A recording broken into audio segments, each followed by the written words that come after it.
日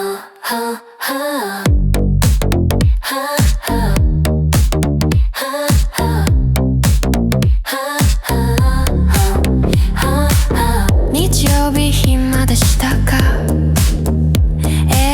ずっと家にいました。ちょっと寝て本を読みました。そして友達と電話で話しました。映画を見ましたか？はい、面白かったですね。それで聞きたい。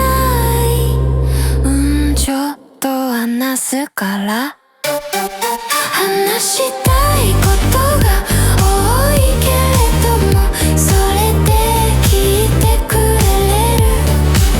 例えば昨日の映画、しかし長かったです。ところで明日も来る。休みは楽しかったですか？家族と旅行に行きました。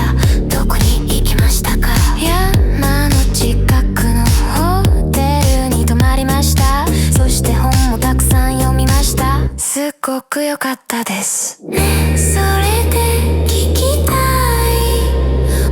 い。ちょっと話すから話したいことが多いけれども、それで聞いてくれる。例えば昨日の映画、しかし長かったです。ところで明日も来る。それで話したいです。しかし今日は遅いです。例えば明日の昼はどう？ところで何時に会いますか？2時にしましょう。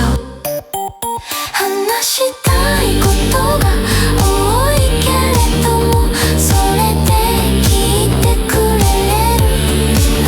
例えば昨日の映画、しかし長かったです。ところで明日も来る。